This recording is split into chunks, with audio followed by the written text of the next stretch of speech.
so one of the biggest challenges when we're hitting is actually doing the rotational stuff that we've been working on in our turn, or in our turn when we actually are swinging. So a lot of times what happens is athletes will get like overly hands dominant, okay?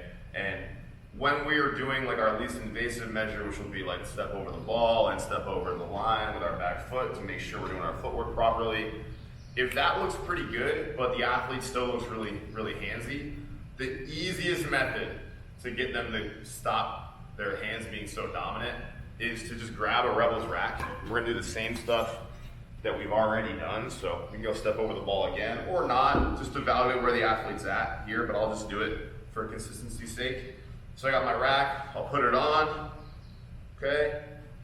You're gonna throw your hitter the ball, and you're just gonna have the athlete just do their turn through the moving ball. So the same, don't throw it quite yet. So the same stride and turn progression that you usually make out there, you're gonna do the same thing right here, all together, but you're gonna do it through the ball. And the reason why this makes us much less hand dominant is because the thing that like makes us hands dominant in our swing is like when our shoulder starts kind of like pressing out and when our arm starts pressing out. And when that happens with the rack, it's gonna immediately fall.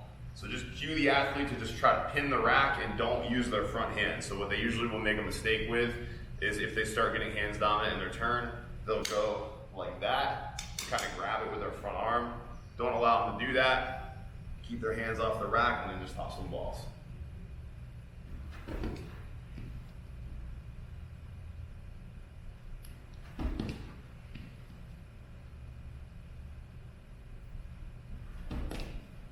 Notice how my footwork stays consistent here. I'm trying to rotate as aggressively as I can with my center. A good thing to work on here, just to kind of like add in while you're working on this, because being able to control our stride is really important at this stage as well. Try to focus on getting the athlete to try to keep their shoulders level during their stride phase. And when they do that, that'll allow them to go slower and more controlled in their load. If they get their shoulders I'll move the ball here.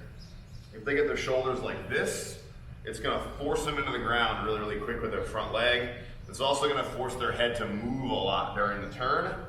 Whereas if during my stride phase, I keep my shoulders level, go ahead and toss me one more. I can lift really, really early, and I can do that in a very comfortable way, okay? Now, you'll see some athletes that have like mobility that's not great when they're doing this, right? Like for me, my end range of motion right here with my trunk isn't like amazing. Just keep working on it. It's gonna get better and better the more they do it. Ideally, we're still looking at the same finishing checkpoints that you'll see on your hitting pocket reference, okay? Just hammer those out and get very consistent with it.